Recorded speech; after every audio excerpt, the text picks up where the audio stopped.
कार्तिक माह चल रहा था। मंदिर में पंडित जी गंगा स्नान की कथा कह रहे थे। सरजू भी कथा सुन रहा था। राजा भगीरथ ने अपने पूर्वजों का उद्धार करने के लिए कठोर तपस्या की और आखिरकार माँ गंगा भगीरथ की तपस्या से प्रसन्न हो गई और पृथ्वी पर बहने को तैयार हो गई। भोले शंकर ने गंगा को अपनी जटाओं से होकर धरती पर जाने के लिए कहा और तब जाकर राजा सगर के 60,000 पुत्रों का उद्धार हुआ और उन्हें मुक्ति मिली। भगीरथ आगे आगे जा रहे थे और गंगा उनके पीछे पीछे चल रही थी। राजा भगीरथ माँ गंगा को गंगोत्री से लेकर गंगा सागर तक गए। यहाँ उन्होंने कपिल मुनि से विनती की कि वो उनको अपने श्राप से मुक्त करें। गंगा की अमृत धारा भगीरथ की कठोर तपस्या का फल थी। मोक्षदायिनी माँ गंगा को धरती पर देखकर महर्षि कपिल प्रसन्न हुए।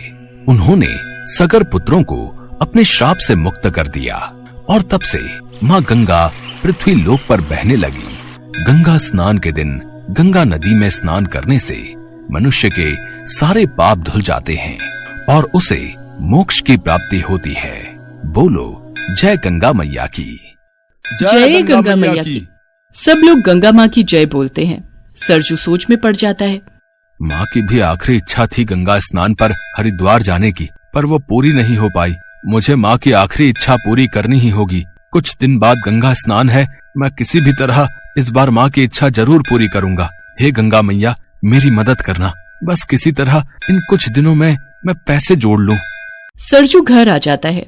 उसे उदास देख उर्मिला पूछती है, क्या हुआ, तुम्हारा मन क्यों उदास है? उर्मिला, अगले हफ्ते गंगा स्नान है। मैं सोच रहा था माँ की आखिरी इच्छा थी गंगा स्नान जाने की, इस बार वो पूरी कराते, पर मेरे पास अभी पैसों का जुगाड़ नहीं हो रहा। तुम निराश मत हो, हम दोनों मिलकर ज्यादा मेहनत मजदूरी करेंगे। देखना 1 हफ्ते में हमारे पास पैसे जुड़ जाएंगे। उर्मिला की बातों से सरजू के मन में हिम्मत आ जाती है और वो दोनों जहाँ भी काम मिलता वहाँ दिन रात मेहनत मजदूरी करके पैसे जोड़ने लगे। सुनो जी, गंगा स्नान को 1 दिन बचा है। हमारे पास इतने पैसे जुड़ गए हैं कि हम गंगा स्नान के लिए जा सकें। सब गंगा मैया की कृपा है उर्मिला, उनके आशीर्वाद से ही हम ये धन जोड़ पाए हैं। सरजू और उर्मिला माँ गंगा का नाम लेकर हरिद्वार के लिए घर से बस स्टैंड के लिए निकलते हैं। नारायण नारायण। प्रणाम देवी गंगा। आइए देवर्षि नारद, पधारिए। देवी गंगा, आपका परम भक्त सरजू अपनी पत्नी उर्मिला के साथ गंगा स्नान के लिए निकला है। देवर्षि नारद, सरजू ने मेरा नाम लेकर बहुत मेहनत से पैसे जोड़े हैं ताकि वो अपनी माँ की अंतिम इच्छा पूरी कर सके, पर मैं अपने भक्त सरजू की परीक्षा लेने पृथ्वी लोक पर जा रही हूँ, जिसमें आपको भी मेरा साथ देना है। मुझे देखना है मेरा भक्त मुझ पर कितना विश्वास रखता है और वह मेरी परीक्षा में सफल होता भी है या नहीं। जैसी माँ गंगा की इच्छा। आप धन्य हैं देवी गंगा। इसके पश्चात देवी गंगा सरजू की परीक्षा लेने के लिए धरती लोक पर पहुंचती हैं। सरजू और उर्मिला हरिद्वार की बस में बैठने ही वाले थे। एक औरत रोते हुए गिड़गिड़ाने लगती है, मेरी मदद करो भैया, मेरा बच्चा बहुत बीमार है, मुझे अपने बच्चे को हरिद्वार लेकर जाना है। मंदिर के पंडित जी ने कहा है अगर ये हरिद्वार में बहने वाली पावन गंगा में नहाएगा तो इसकी सारी बीमारी दूर हो जाएगी। मुझे अपने बेटे को लेकर हरिद्वार जाना है। ये देखो, इसकी तबीयत ठीक नहीं है, इसके शरीर पर दाने निकल आए हैं। तुम तो दोबारा फिर जा सकते हो, पर अगर मेरे बच्चे को कुछ हो गया तो मैं कहीं की नहीं रहूंगी। मेरा अपने बच्चे के सिवा इस दुनिया में कोई नहीं है। मैंने बहुत से लोगों से मदद मांगी, पर कोई भी मुझे बस में नहीं चढ़ने दे रहा। किसी ने मुझे अपनी टिकट नहीं दी। सुनो जी, आप किस सोच में पड़ गए? हमने बहुत मेहनत से ये रुपए कमाए हैं और आज माँ जी की आखिरी इच्छा पूरी करने का समय आया है। चलिए, बस जाने का समय हो रहा है। उर्मिला, हम अपनी टिकट इस बहन को दे रहे हैं। इस टिकट से ये और इसका बेटा हरिद्वार जाएंगे। कोई बात नहीं, मैं माँ की इच्छा अगले साल पूरी कर लूंगा। माँ गंगा ने चाहा तो मुझे हरिद्वार में उनके दर्शन अवश्य होंगे। ये लो बहन, हरिद्वार की टिकट और कुछ धनराशि अपने पास रखो। मेरी जगह तुम अपने बेटे के साथ हरिद्वार हो आओ और माँ गंगा का नाम लेकर अपने बच्चे को गंगा नदी में स्नान करवाना। देखना, देवी गंगा तुम्हारे बच्चे को बिल्कुल ठीक कर देंगी। उस औरत को अपनी टिकट देकर सरजू और उर्मिला थोड़ी दूर ही पहुँचते हैं। तभी उन्हें वो औरत अपने सामने दिखाई देती है। अरे आप गई नहीं, बस तो निकल गई होगी, बस जाने का समय हो रहा है। सरजू, तुम मेरी परीक्षा में सफल हुए हो। तुम बहुत दयालु हो सरजू। देखते ही देखते वो औरत देवी गंगा के रूप में आ जाती है और उसके साथ खड़ा बालक देवर्षि नारद के रूप में आ जाता है। नारायण नारायण। देवी गंगा, आपने मुझे ये पात्र देकर सचमुच धन्य कर दिया। सरजू आपका परम भक्त है और साथ ही बहुत दयालु भी। ये तो आज साबित हो गया। देवर्षि नारद ठीक कह रहे हैं सरजू। तुम मेरी परीक्षा में उत्तीर्ण हुए हो। मैं तुम्हारी परीक्षा ले रही थी। इसी तरह सदैव अच्छे कर्म करना। मेरी कृपा सदैव तुम पर और तुम्हारे परिवार पर बनी रहेगी। ये लो तुम्हारी टिकट और धनराशि, और गंगा स्नान के दिन मेरे पावन जल में स्नान करो। तुम्हारी माता की आत्मा को शांति मिलेगी। मेरा आशीर्वाद सदैव तुम पर रहेगा। सरजू और उर्मिला देवी गंगा और देवर्षि नारद के सामने हाथ जोड़े खड़े थे। सरजू और उर्मिला को दर्शन देकर देवी गंगा और नारद मुनि अंतर्ध्यान हो जाते हैं। सरजू धनराशि वाली पोटली खोलकर देखता है। उसमें बहुत सारे रुपए थे। इतने रुपए तो सरजू ने उस महिला को दिए ही नहीं थे। सरजू माँ गंगा को धन्यवाद कहता है और उसके पश्चात वो और उर्मिला दोनों गंगा स्नान के लिए हरिद्वार पहुँचते हैं। सरजू उर्मिला के साथ गंगा घाट पर माँ गंगा की पूजा और आराधना करता है और अपनी माँ को याद करके पूजा पाठ करवाता है। उस दिन से माँ गंगा के आशीर्वाद से गंगा स्नान करके सरजू और उर्मिला के जीवन के सारे दुख दूर हो जाते हैं।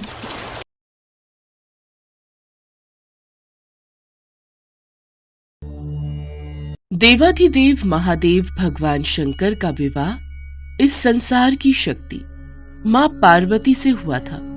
मान्यता है शिव और शक्ति के संयोजन से ही यह प्रकृति चलती है। वे दोनों एक दूसरे के बिना अपूर्ण भी हैं। जहाँ एक तरफ शिव अनादि के सृजन करता है, वहीं शक्ति प्रकृति का मूल स्वरूप है। माँ पार्वती पर्वतराज हिमालय की पुत्री हैं, जिसके अनुसार उन्हें शैलपुत्री भी कहा जाता है। वहीं सनातन धर्म के अनुयायी ये भी मानते हैं कि देवी गंगा का अवतरण भी हिमालय से हुआ।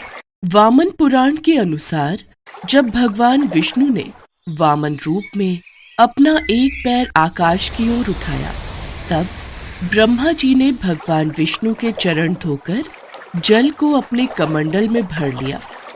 इस जल के तेज से ब्रह्मा जी के कमंडल में गंगा का जन्म हुआ। ब्रह्मा जी ने गंगा को राजा हिमवान को सौंप दिया। इस तरह देवी पार्वती और गंगा दोनों बहन हुई। उसी अनुसार देवी गंगा देवी पार्वती की बहन लगती हैं।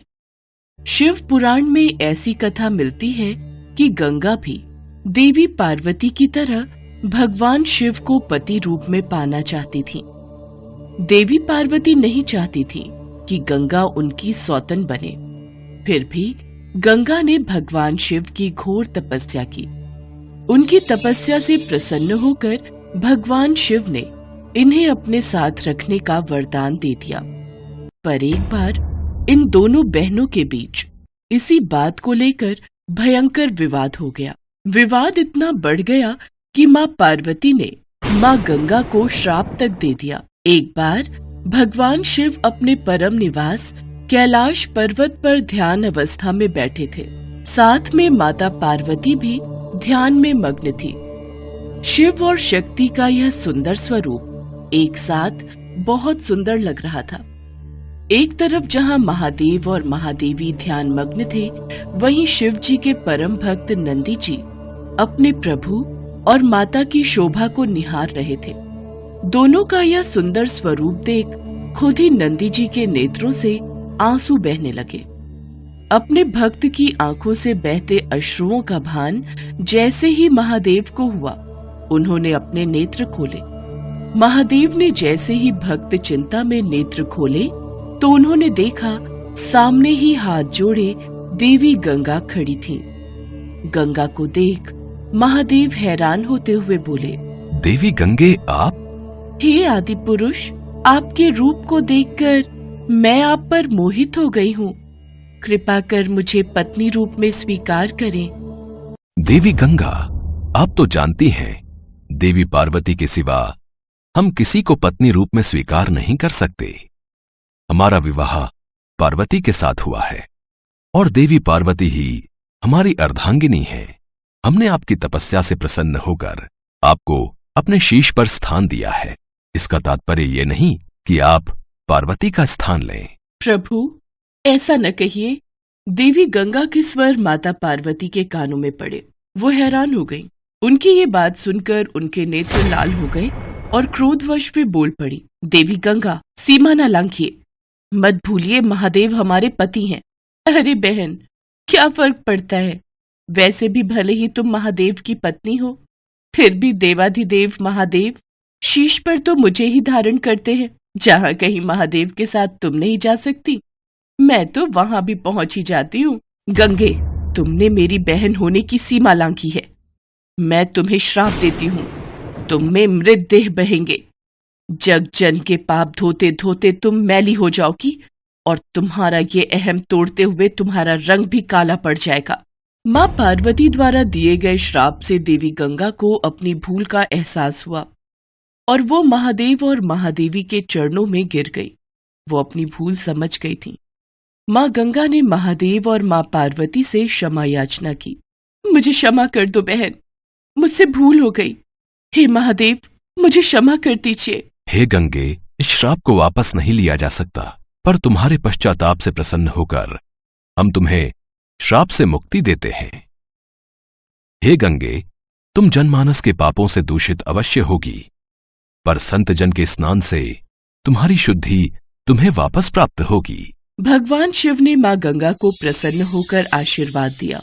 इसके बाद से ही गंगा में स्नान करने से पाप धुलने लगे। तब से ही लोग गंगा में स्नान करने के लिए दूर दूर से आते हैं और भूल चूक में हुए पापों से मुक्ति पाते हैं। भगवान शिव की जटाओं में निवास करती हैं माँ गंगा और शिव जी की जटाओं से निकलकर पृथ्वी लोक पर बहती।